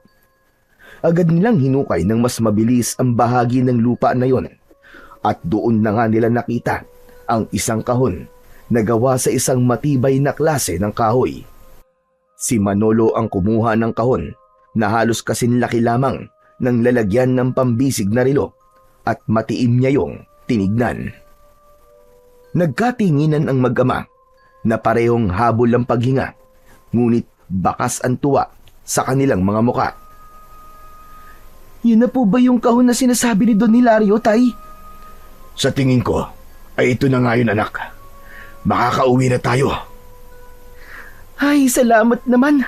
Ang sakit na po kasi ng likod at kamay ko sa kakahukay. Agad na iniligpit ni na Manolo ang mga gamit nila at naglakad na sila palabas ng gubat. Nang makauwi na sila, ay ipinatong ni Manolo ang kahon sa ibabaw ng lamesa kung saan sila kumakain. Magkasabay na umupo ang mag-ama at parehas nilang tinignan ang kahon. Tay, ano po kayang laman ng kahon na yan? Buksan po kaya natin? Hindi natin pwedeng buksan yan, Nelson. Hindi sa atin yan. Masama ang makialam ng gamit ng may gamit. Baka nakakalimutan mo na sa ganyan ka napahamak. Sa tingin ko naman po, Tay, hindi po malalaman ni Don Hilario kung titignan man natin yan. Kahit silip lang po. Hindi ba po ba pwede? Hindi pwede. Ang mabuti pa ay maglinis na tayo ng katawan tapos matulog na tayo. Napakamot na lang si Nelson sa likod ng kanyang ulo. Nang lumabas si Mando ng bahay, ay sumunod ito sa kanya. Sa likod ng kanilang bahay ay sabay silang naglinis ng kanilang katawan sa tabi ng balon. Dahil sa matinding pagod mula sa paghuhukay sa gubat, ay mabilis na nakatulog si Manolo. Sa tabi niya ay mahimbing na ring natutulog ang kanyang anak na si Nelson. Habang natutulog ay isang kakaibang panaginip ang dumalaw kay Manolo. Sa panaginip niya ay nasa harapan siya ng puno ng balete sa gubat. Mula sa likod ng puno ay lumabas ang isang lalaki na ubod ng puti ang kutis. Nakasuot ito ng gintong kasuotan at ang mata nito ay puro puti. Bahagyang nagliliwanag pa ang buong katawan nito. Walang takot na naramdaman si Manolo nang makita niya ang lalaki. Teka, sino ka? At bakit ganyan ang itsura mo? Ako ang engkanto na nagmamayari ng kahon na iyong hinukay, Manolo. Alam mo bang tanging may mabubuting puso lamang ang nakakahukay sa kahon na iyon? Hindi ko alam. Teka, ano ba talaga ang laman ng kahon na iyon? Ang laman ng kahon na iyon ay ang pinakamalakas na mutya na pagmamayari ko. Dahil masyado itong makapangyarihan, ay kinailangan ko itong itago sa ilalim ng lupa. Ngunit dahil ikaw ang nakahukay nito, ikaw na ang magiging tagapangalaga nito. Isang mutya? Hindi ba ginagamit yan na pampaswerte at panlaban sa mga malas? Iba ang mutyang yun. Kapag ikaw ay may tanga nun, ay magkakaroon ka ng pambihirang lakas na wala ang isang normal na tao. Alam ko ang dilubyong nangyayari sa inyong baryo, Manolo. Bakit hindi mo gamitin ang mutya mo para wakasan na ito? Dilubyo? Ang ibig mo man sabihin yung pagsalakay ng aswang sa aming baryo? Hindi na nalaman pa ni Manolo ang sagot ng engkanto sa kanya dahil nagising na siya nang bigla siyang nasampal ng malakas ng natutulog na si Nelson. Napabalikwas siya ng bangon at nakita niya na tulog pa rin ang kanyang anak. Anak nang, ang likot mo talaga matulog, Nelson. Kahit tulog ka, nagagawa mo pa rin manakit. Natigilan si Manolo nang maalala niya ang kanyang panaginip. Nagtungo siya sa lamesa kung saan nakapatong ang kahon. Sinindihan niya ang lampara at sa kanya kinuha ang kahon habang titig na titig siya roon. Totoo kaya yung sinabi ng engkanto sa panaginip ko na ang laman ng kahon na ito ay isang mutya na pwedeng tumapos sa pagsalakay ng aswang dito sa aming baryo? Habang nakatitig si Manolo sa kahon, ay tila may maliit na tinig sa loob ng ulo niya ang nagsasabing buksan niya yon. Sinunod niya ang mga tinig at marahan niyang binuksan ang kahon. Napanganga siya nang makita ang isang kwintas na may palawit na puting bato na kumikinang dahil sa liwanag na nagmumula sa lampara. Nang hawakan ni Manolo ang puting bato, ay may naramdaman siyang parang maliliit na boltahe ng kuryente na mabilis na dumaloy sa buong katawan niya. Bumilis ang tibok ng kanyang puso at naging maluwag ang kanyang paghinga. Namamanghang tinignan niya ang kwintas at isinuot niya yon. Lumingalinga siya sa paligid dahil may mga narinig siyang mga taong nag-uusap. Nakilala niya ang boses ng isa sa mga kapitbahay nila at doon niya napagtanto na naging malakas ang kanyang pandinig nang isuot niya ang kwintas. At nang hubarin niya yon, ay bumalik sa normal ang kanyang tenga. Hindi makapaniwalang tinignan muli ni Manolo ang kwintas. Napagtanto niya na ang puting bato na palawit nun ay ang mutyang tinutukoy ng engkanto sa kanyang panaginip. Pagsapit ng umaga, matapos mag-almusal, ay naghanda na si Manolo sa pagpunta sa asyenda ni Don Hilario. Palabas na siya ng bahay nang bigla siyang habulin ni Nelson habang hawak ang kahon. Tay! Tay, nakalimutan niyo po! Hindi po ba ibibigay niyo po to kay Don Hilario? Hindi na muna, anak. Saka ko na yan ibibigay sa kanya. Ha? Bakit po? Basta, saka ko na sa'yo ipapaliwanag. Sa ngayon, ay dito na muna yan sa bahay natin. At kahit na anong mangyari, ay huwag mong bubuksan yan. Nagkakaintindihan ba tayo? Opo, pero tay, bakit nga po? Pag uwi ko, ay saka ko sasabihin sa'yo. Bahagyang ginulo ni Manolo ang buhok ng kanyang anak at bago siya tuluyang lumabas ng kanilang kubo ay ngumiti siya rito. Nang malaman ni Manolo ang taglay na kapangyarihan ng mutya ng engkanto ay naisip niyang gamitin yon para labanan ng aswang na ilang taon nang nagdadala ng takot sa kanilang baryo. Naisip niya rin na kung mapapatay niya ang aswang gamit ang mutya ay maipaghihiganti na rin niya ang kanyang asawa at ang anak nila na hindi man lang nasilayan ng mundo nang dahil sa aswang ngayon. Nang makarating si Manolo sa asyenda, ay dumiretso siya sa malaking bahay ni Don Hilario. Pinapasok siya ng kasambahay at inihatid siya nito sa silid ni Don Hilario. Nang makapasok na siya sa kwarto ng kanyang amo, ay umalis na kagad ang kasambahay. Isinarado ni Manolo ang pinto at lumapit siya kay Don Hilario na nasa balkonahe at umiinom ng kape. Nakatalikod ito sa gawin niya at nakatanaw sa malawak nitong lupain. Magandang umaga po sa inyo, Don Hilario. Malaki ang ngiti na humarap si Don Hilario at ipinatong nito ang kape sa ibabaw ng lamesa. Sigurado kong magiging maganda ang umaga ko dahil sa dala mo. Nasaan na ang kahon, Manolo? Akin na. Yun nga po ang sasabihin ko sa inyo. Nang magukay po kami ni Nelson kagabi sa may tabi ng puno ng balete, ay wala po kami nakuwang kahon. Inabot na nga po kami ng umaga sa pag-uukay. Nawala ang ngiti ni Don Hilario sa sinabing yun ni Manolo at nanlisik ang mga mata nito. Anong sinabi mo? Sigurado ba kayo na sa tamang lugar kayo nagukay? Opo, sigurado po kami. Nagukay po kami sa tabi ng pinakamalaking ugat ng puno ng balete. Kung sa tamang lugar kayo nagukay, imposibleng wala kayong makuwang kahon. Bakit ba sa inyo ko pa yung pinagawa eh? Mga tanga pala kayong mag-ama. Pwede naman po kami magukay ulit mamayang gabi. Susubukan po ulit namin. Tuwing bilog ang buwan lang pwedeng hukayin ng kahon na yun, Manolo. Sinayang nyo lang ang pagkakataon. Kung ganun po, Don Hilario, sa susunod po na pagbilog ng buwan po ulit kami maghuhukay. Nangangako po ko na makukuha na po namin ang kahon. At kung hindi pa rin po namin makukuha yon, ay handa na po kami na ipakulong nyo. Mabuti. At ikaw na rin na nagsabi niyan. Talagang ipakukulong ko kayong dalawa ng anak mo. Kapag sa susunod na pagbilog ng buwan, ay hindi nyo pa rin nakukuha ang kahon na yon. Sige na. Umalis ka na sa harapan ko. Sinisira mo lamang ang araw ko. Pasensya na po ulit, Don Hilario.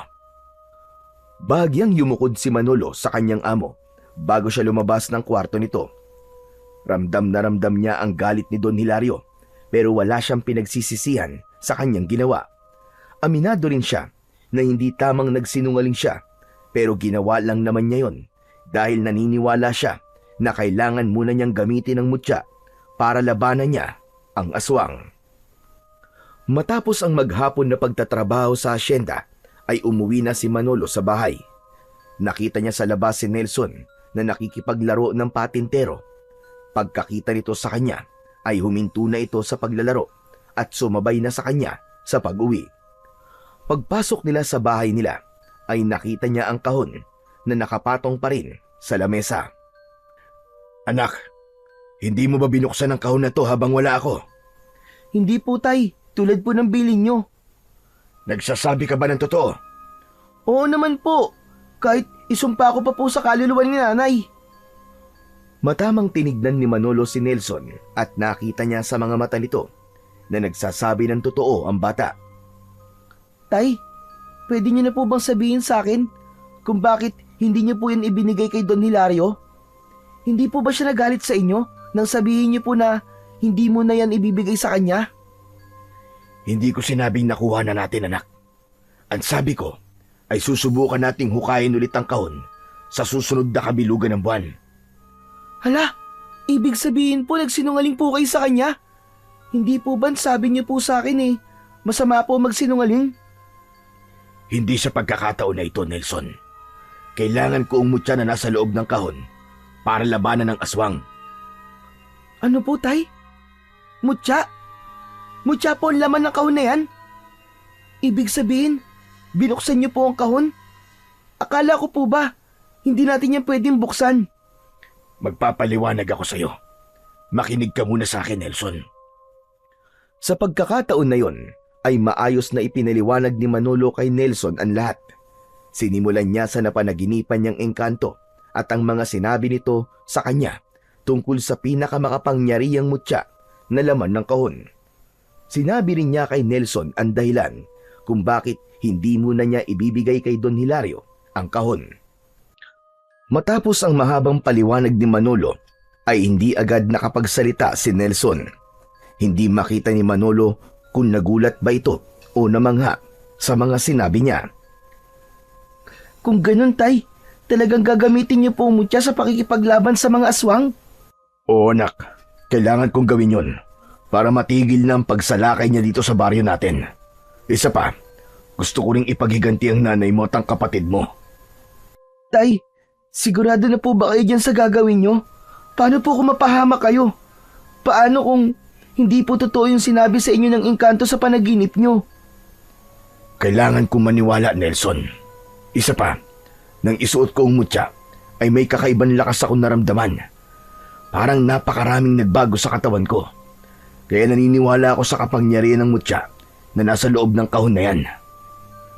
Muling natigilan si Nelson. Natulala ito na parang may iniisip itong napakalalim. Ayos ka lang ba, Nelson? Bakit bigla ka natahimik dyan? Naisip ko lang po kasi na hindi kaya gustong makuha ni Don Hilario ang kahon ay dahil alam niya na meron yung laman ng mutya. Kung ganun, alam niya po ang kapangyarihan ng mutya. Tama ka, anak. Mukhang gusto niyang siya ang maging tagapangalaga ng mutya ng engkanto.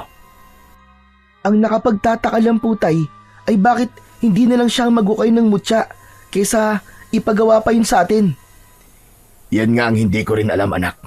Pero sa ngayon, gagamitin ko muna ang mutya para labanan ng aswang.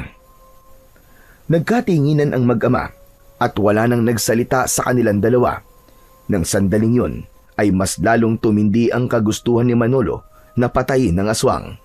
Naisip niya na panahon na para muling may sumubok na tapusin ng aswang na napakatagal ng dahilan ng takot ng mga tao sa kanilang baryo. Sa mga sumunod na araw, sa tuwing umuuwi si Manolo mula sa pagtatrabaho sa asyenda, ay dumidiretso siya sa likuran ng kanilang kubo. Doon niya isinusuot ang kwintas na may palawit na mutya. At sa oras na madama ng kanyang katawan ang pagdaloy ng lakas at kapangyarihan ng mutya, ay nagsisimula na siyang magsanay na makipaglaban gamit ang itak. Bawat galaw at pag-atake ni Manolo sa hangin ay nararamdaman niya ang paggabay ng mutya sa kanya. Kahit wala siyang kasanayan sa pakikipaglaban, ay para siyang isang mandirigma na ilang taon nang nakikipaglaban. At nang dahil doon, ay mas lalong lumaki ang kumpiyansa niyang mananalo siya sa oras na makipaglaban na siya sa aswang. Isang gabi, habang mahimbing na natutulog si Nelson, ay gising na gising pa rin si Manolo. Nakatingin siya sa kawalan habang iniisip ang maaaring mangyari kung sakali na magkaharap sila ng aswang. Para sa kanya ay handa na niyang labanan ang aswang na yun. Naputol ang pag-iisip ni Manolo nang marinig niya ang kalunos-lunos na pagsigaw ng kanilang kapitbahay. Humihingi ang mga yon ng tulong. Bumilis ang tibok ng puso niya. Napatayo siya mula sa pagkakahiga at nagkaroon siya ng hinala na inaatake ng aswang ang kapitbahay nila. Nagising na rin si Nelson at may pag-aalangang tinignan ang tatay niya. Tay, may aswang po yata sa kapitbahay natin. Tama ka, anak. At oras na para gamitin ko ang mutya. Mula sa kahon na lalagyan nila ng damit ay inilabas ni Manolo ang kahon. Binuksan niya yon at kinuha ang mutya. Walang pagdadalawang isip na isinuot niya yon sa kanyang leeg. Kinuha niya ang kanyang matalas na itak sa kusina at lalabas na sana siya nang biglang hawakan ni Nelson ang kamay niya. Napahinto siya at tumingin sa kanyang anak. Tay, huwag ka pong mamamatay ah. Hindi ko po kayang mawala kayo. Huwag niyo po akong iiwan na gaya ni nanay. Hindi ako mamamatay, anak. Kung meron mang mamamatay ngayong gabi, yun ay ang aswang at hindi ako. Dito ka lang, anak. Huwag kang lalabas kahit na anong mangyari. Tumango si Nelson at binitiwan siya nito. Naramdaman niya ang tiwala ng anak niya sa kanya, kaya mas lalong lumakas ang kanyang loob. Paglabas ni Manolo ng bahay, ay naramdaman niya kagad ang pagbuhos ng kakaibang lakas sa kanyang katawan na parang apoy na gumagapang mula sa kanyang dibdib patungo sa bawat hibla ng kanyang laman. Dumaan siya sa likuran ng kanilang bahay at mabilis na tinakbo ang bahay ng kapitbahay nila na pinagmumulan ng mga sigaw. Pagdating niya roon ay giniba niya ang pinto gamit ang balikat. Sa loob, bumungad sa kanya ang isang karumal-dumal na tagpo. Isang aswang na babalahibo, may mahahabang kuko at pulang-pula ang mga mata, ang kasalukuyang nilalapa ang isang lalaki. Sa isang sulok, nanginginig ang asawa ng biktima, nayakap ang dalawang batang umiiyak. Hindi nag-aksaya ng oras si Manolo. Sinugod niya ang aswang at buong lakas na hinila niya ito palayo sa lalaki. Hinila niya ito hanggang sa mailabas niya ito ng bahay. Malakas niya itong ibinalibag, pasadsad sa lupa. Mabilis na tumayo ang aswang at nanlilisik ang mga matang tinignan nito si Manolo. Nakita niya ang panlalaki ng mga mata ng aswang habang nakatuon ang mga mata nito sa mutyang nakasabit sa kanyang leeg. Nasa iyo ang mutya. Ibigay mo sa akin yan. Kunin mo kung makukuha mo. Walang inaksayang segundo si Manolo. Itinaas niya ang kanyang matalas na itak at umatake ng mabilis sa aswang. Pakiramdam niya ay may kung anong nakasanib sa kanya, kaya napakabilis ng kanyang mga galaw. Bawat pag-atake na ginawa ni Manolo ay matagumpay naman na naiwasan ng aswang. Ngunit sa isang mabilis na pag-atake niya ay nagawa niyang masugatan ng aswang sa dibdib gamit ang matalas niyang itak. Umatras ang aswang habang umaangil ito na parang isang mabangis na hayop. Umuusok ang balat ng aswang kung saan ito tinamaan ng talim ng itak. Mabilis na sumugod ang aswang at gumanti ito ng suntok, ngunit nasalagyon ni Manolo gamit ang kanyang bisig. Malakas niya tong tinulak, sabay tinaga. Muling tinamaan sa braso ang aswang nang ipangsalag nito yun. Umatras ang aswang habang nagngangalit ang mga panga nito at matalim ang mga matang nakatingin kay Manolo. Nakalamang ka ngayon, Manolo, dahil sa mutya na suot mo. Pero sa susunod nating paghaharap, sisiguraduhin kong mapapatay na kita. Napamaang si Manolo dahil sa pagtataka kung bakit siya kilala ng aswang. Sa isang kisap mata ay tumakbo ang aswang palayo at agad na naglaho sa kanyang paningin. Habang humihingal si Manolo ay binalikan niya ang kanyang kapitbahay. Nang makita niya na buhay pa ang lalaking nilapa ng aswang ay agad siyang tumawag ng tulong upang madala ang lalaki sa ospital. Matapos yun ay bumalik na siya sa bahay nila at naabutan niya si Nelson na nakaluhod sa altar habang nagdadasal. Nang maramdaman ni Nelson ang presensya niya ay agad itong tumayo at sinugod siya ng mahigpit na yakap. Tay! Tay, buhay ka! Salamat sa Diyos! Panginoon, salamat po! Ano bang akala mo? Mamamatay ako? Hindi naman po, Tay. Siyempre, natatakot din po ako para sa inyo kasi aswang po ang kalaban nyo eh. Ano po pala nangyari, Tay? Napatay niyo po ba yung aswang? Hindi, anak. Hindi ko siya napatay. Nakatakas siya na masugatan ko siya. Pero ang pinagtataka ko ay kung bakit niya ako kilala at alam niya na kaya ako malakas ay dahil sa mutya. Tinawag niya ako sa pangalan ko. Natigilan si Nelson at nahulog ito sa malalim na pag-iisip. Hindi nagtagal ay tumingin ito sa kanya habang nanlalaki ang mga mata. Tay, hindi po kaya taga rito lang po sa atin yung aswang na yun? Baka sa umaga po ay tao siya at sa gabi nagiging aswang siya. Naisip ko lang po na baka isa siya sa mga kakilala niyo rito sa baryo, kaya alam niya po ang pangalan niyo. Ang talino mo talaga, anak. Manang-mana ka talaga sa akin. Siyempre naman po, Tay. Sayang naman po ang pagpapaaral niyo sa akin kung hindi ko po gagamitin ang utak ko. Pero anak, sino sa mga kakilala ko ang aswang? Sa dami ng kakilala ko rito sa baryo, mahihirapan tayong matukoy kung sino sa kanila ang aswang. Yan po ang problema natin ngayon, Tay. Sa tingin ko po kasi ay mas magiging madali kung alam natin kung sino ang aswang dito sa baryo natin. Ang lamang lang po niya sa inyo ngayon ay kilala niya kayo, Tay. Natahimik ang mag-ama na pagtanto ni Manolo na tama ang kanyang anak. Habang nag-iisip ay hindi siya makapaniwala sa posibilidad na isa sa mga kakilala niya sa kanilang baryo ang aswang na ilang taon nang nananalasa sa baryo nila at pumatay sa kanyang asawa't anak. Nangako siya sa kanyang sarili na kahit sino pa ang aswang ay papatayin niya pa rin ito. Dahil sa dami ng buhay na kinuha nito sa mga nakalipas na taon, naniniwala siyang kamatayan ang nararapat na kaparusahan para dito. Simula nang magkaroon si Manolo at Nelson ng hinala na maaaring isa sa mga kakilala ni Manolo ang aswang na umatake sa kapitbahay nila, ay naging mas mapagmatsyag si Manolo sa bawat taong kanyang nakakasalamuha. Sinimulan niyang obserbahan ang kilos ng bawat kasamahan niya sa trabaho, ang mga tingin, mga galaw at kung paano makisalamuha sa iba.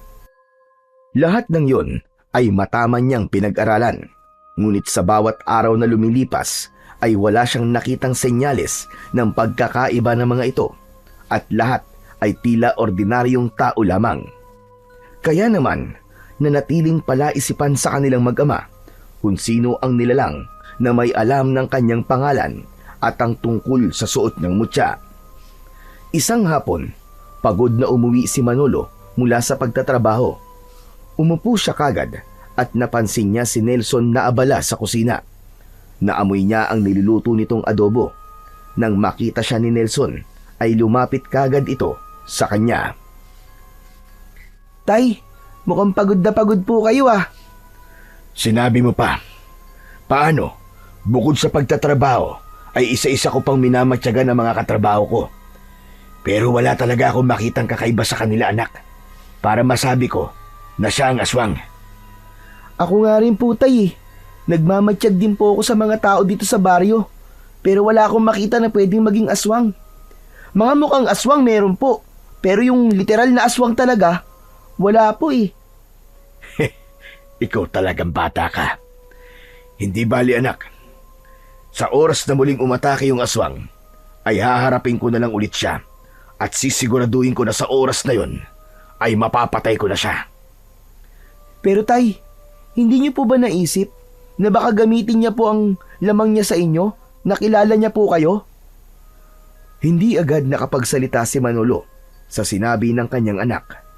Kung hindi pa yun sinabi ni Nelson, ay hindi niya mapagtatanto na posible nga yung mangyari. Maaaring saktan ng aswang si Nelson dahil sa alam ng aswang kung sino ang mahal niya sa buhay. Sa posibilidad na yon ay mas tumindi ang kaba ni Manolo at napagtanto niya na kailangan nilang mag-ingat na mag-ama. Sa gitna ng pag-uusap nila ay nakarinig sila ng ugong ng sasakyan sa labas ng kanilang bahay. Sabay silang napatingin sa nakabukas na pinto at mula roon ay nakita ni Manolo ang isang pamilyar na sasakyan. Bumaba doon si Don Hilario at matikas na naglakad palapit sa bahay ni Manolo. Aba Tay, si Don Hilario yun ah. Ano po kayang kailangan niya? Lumabas si Manolo at sinalubong si Don Hilario. Magandang hapon po sa inyo, Don Hilario. Manolo, pwede ba tayo mag-usap sa loob? Sige po, pasok po kayo. Pinauna ni Manolo na pumasok si Don Hilario bago siya sumunod dito. Umupo si Don Hilario sa pang-isahang upuan habang sina Manolo at Nelson naman ay sa mahabang upuan. Nelson, anak, lumabas ka na muna at may pag-uusapan lamang kami ni Don Hilario. Hindi mo na siya kailangan palabasin, Manolo. Hayaan mo nandito siya para marinig niya ang pag-uusapan natin. Ano po ba ang pag-uusapan natin, Don Hilario? Tungkol po ba ito sa pinapahukay niyo po sa amin? Hindi agad nagsalita si Don Hilario. Bagkus ay inililis nito paitaas ang manggas ng suot nitong long sleeves na polo. Nanlaki ang mga mata ni Manolo nang makita niya ang mahabang sugat sa braso ni Don Hilario. Bumalik sa alaala niya ang aswang na nasugatan niya sa braso nung unang beses niya itong nilabanan. Alam kong iniisip mo, Manolo. At tama ka ng hinala. Ako ang aswang na nakaharap mo. Ako ang aswang na matagal na sumasalakay sa baryong ito. Natigalgal ang mag-ama at kapwa sila nagimbal sa sinabi na yon ni Don Hilario. Agad namang pinigilan ni Manolo ang pagsiklab ng galit sa puso niya nang mapagtanto niyang si Don Hilario ang aswang na pumatay sa kanyang asawa at anak. Alam ko rin na hinahanap niyo kung sino ang aswang. At alam ko na hindi magtatagal ay malalaman niyo rin na ako ang hinahanap niyong dalawa. Hindi ako nandito para makipag-away. Nandito ako para kunin ang isang bagay na alam kong sa akin.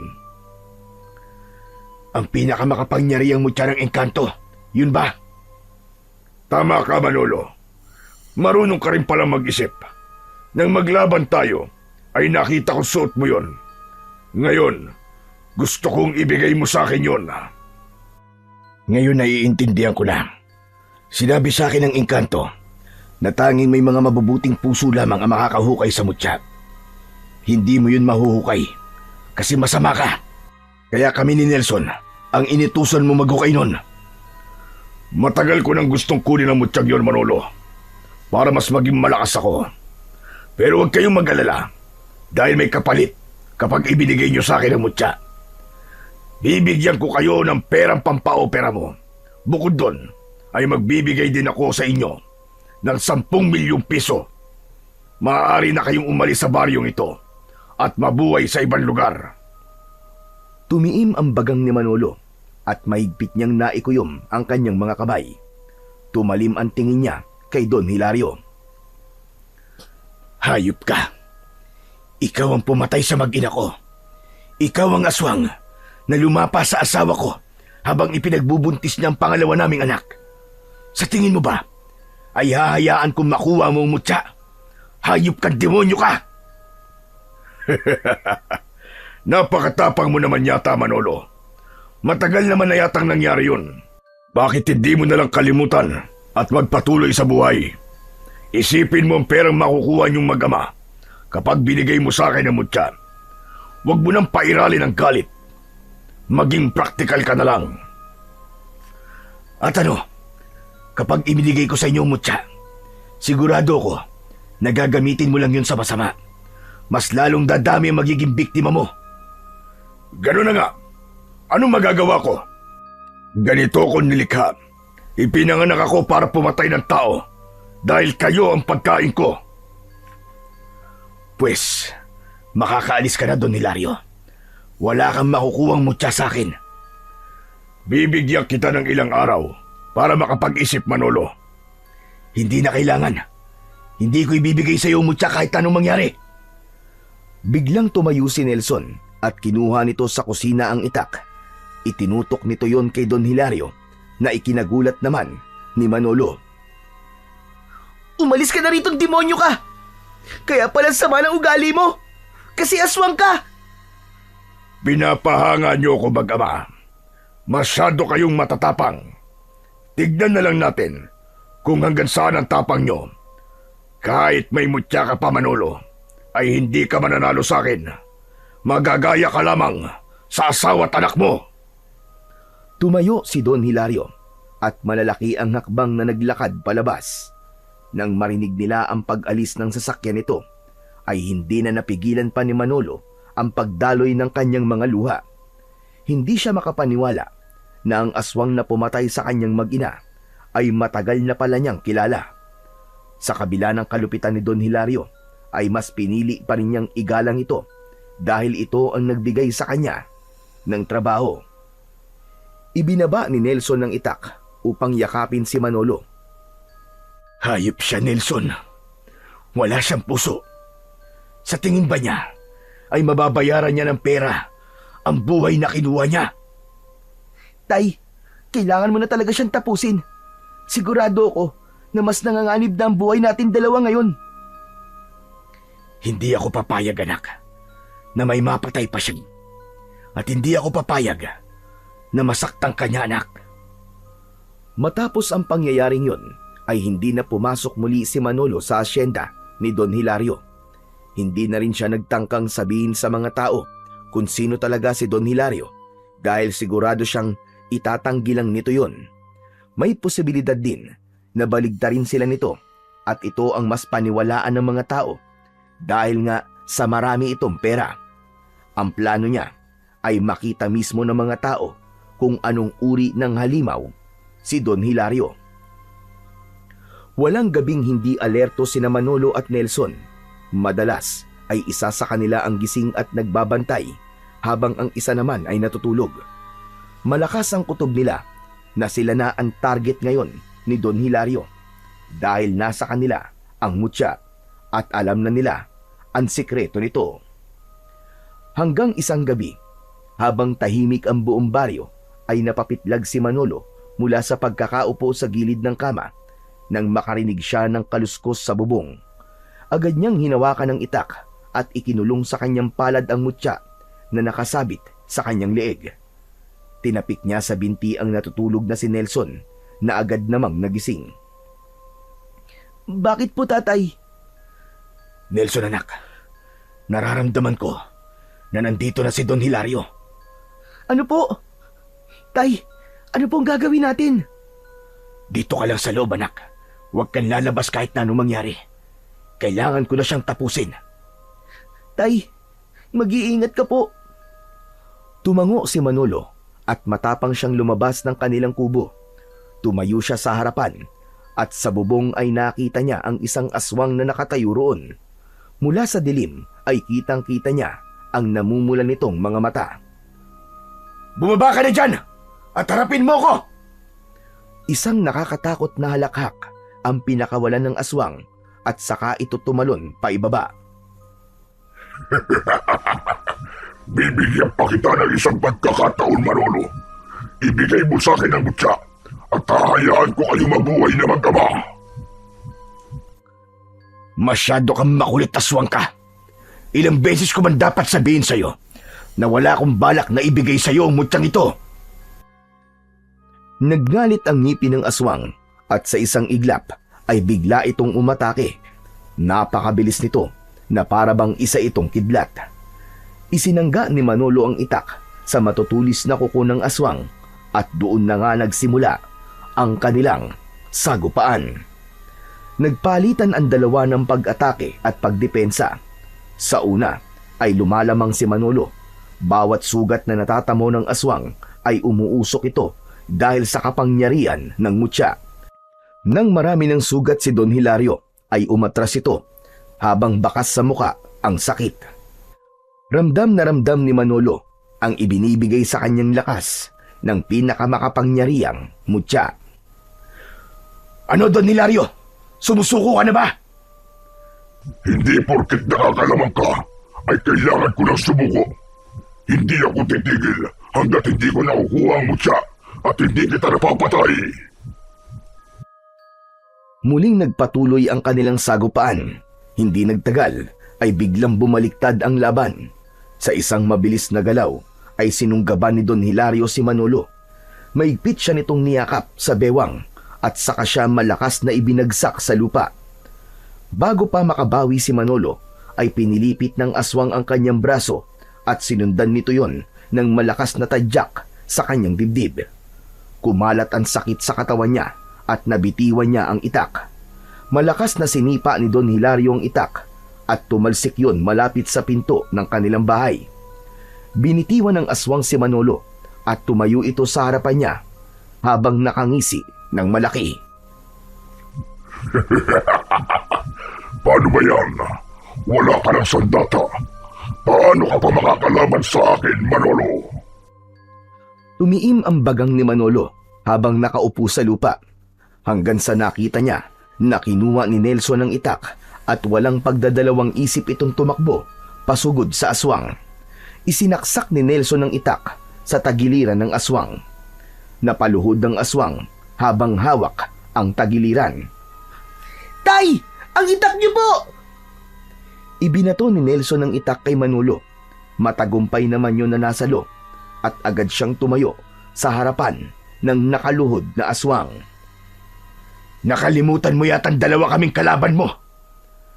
Hindi na hinintay ni Manolo na makapagsalita ang aswang at buong puwersa niyang tinaga ito sa leeg. Sa lalim ng sugat na nilikha ng pagtaga niya ay halos humiwalay na ang ulo ng aswang sa katawan nito. Duguan at walang buhay na bumagsak ang katawan ng aswang sa lupa. Masayang lumapit si Nelson kay Manolo at nagyakap silang dalawa. Ang galing mo, Tay! Napatay niyo na po ang aswang!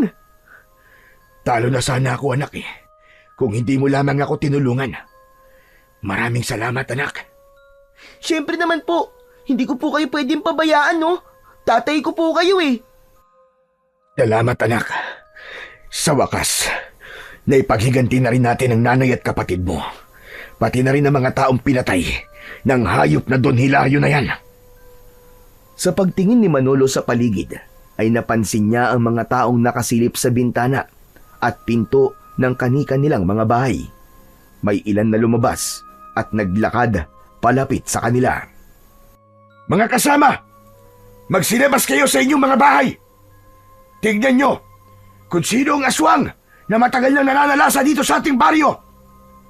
Lumapit kayo rito para makita nyo kung sino ang pumapatay sa mga mahal natin sa buhay. Mas dumami ang mga taong lumapit upang makita ang walang buhay na aswang na nakahandusay sa labas ng bahay ni Manolo. Lahat ay nasaksihan ang unti-unting pagbabalik ng anyo ng aswang sa pagiging tao hanggang sa tuluyan na yung naging si Don Hilario.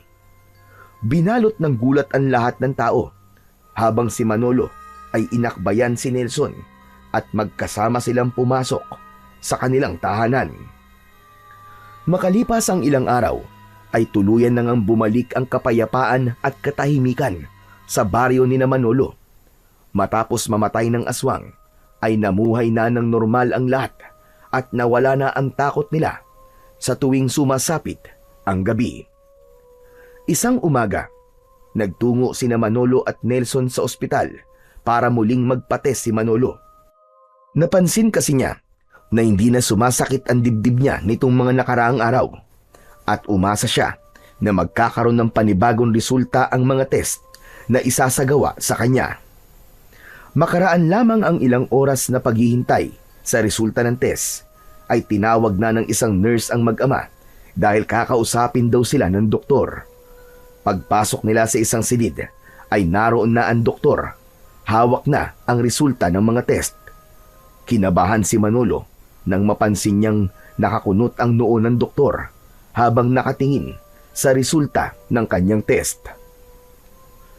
Dok, ano pong resulta ng mga test sa akin? Manolo, base sa resulta ng iyong mga pagsusuri, ay wala na pong problema sa inyong puso. Normal ang tibok, malinis sa mga ugat, at wala na po tayong nakitang dahilan para ituloy pa ang operasyon. Napatingin si Manolo kay Nelson at kapwa may pagtataka ang kanilang mga muka. Muling bumalik ang tingin ni Manolo sa doktor. Sigurado po ba kayo, doktor? Sigurado ko, Manolo. Hindi ko po alam kung paano nangyari ito. Sa totoo lang, mahirap ipaliwanag.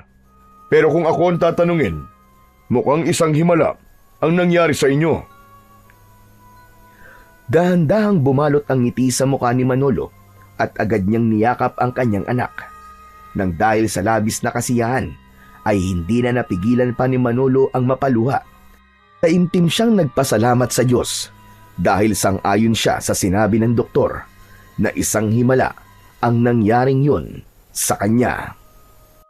Isang gabi, habang mahimbing na natutulog, ay nanaginip si Manolo. Sa panaginip niya ay lumitaw sa harapan niya ang isang nilalang na nababalot ng liwanag, ang engkantong may-ari ng mutya. Ipinahayag nito na bilang gantimpala sa kabayanihan ni Manolo sa pagpatay kay Don Hilario na isa palang aswang, ay ginamit ng pinakamakapangyarihang mutya ang kapangyarihan nito upang pagalingin ang puso ni Manolo. Bukod doon, ay itinuring ng lahat ng mga bayani sina Manolo at Nelson bilang pagkilala sa kanilang katapangan at kabutihang loob, ay binigyan si Manolo ng maayos na trabaho sa munisipyo ng kanilang mayor. Si Nelson naman ay pinagkalooban ng isang full scholarship hanggang sa kolehiyo ng isang kilalang universidad sa lungsod. Ilang linggo makalipas ang lahat, bumalik sina Manolo at Nelson sa gubat. Bitbit nila ang mutyang nakalagay sa kahon. Muli nilang ibinaon sa tabi ng puno ng balete ang kahon na yon. Tay, sigurado ka ba na ibabalik na natin sa engkantong yun ng mutya? Oo anak, tapos na ang tungkulin ng mutya sa baryo natin. Kaya kailangan na nitong muling magpahinga. Pero tay, paano po kung sumalakay ulit ang mga aswang? Wala nang aswang nasasalakay sa baryo natin anak. At kung sakali mang meron, sigurado ko anak, nagagawa ng paraan ng engkanto para mapunta ang mutya sa susunod na karapat-dapat. Ginulo ni Manolo ang buhok ni Nelson at sabay silang naglakad palabas sa gubat. Mula noon, nanatiling tahimik na at payapa ang kanilang baryo at nalayo na yon sa anino ng takot at pangamba. Lahat ng tao doon, kabilang na sina Manolo at Nelson, ay naging handa para sa panibagong simula na puno ng pag-asa at kasiyahan.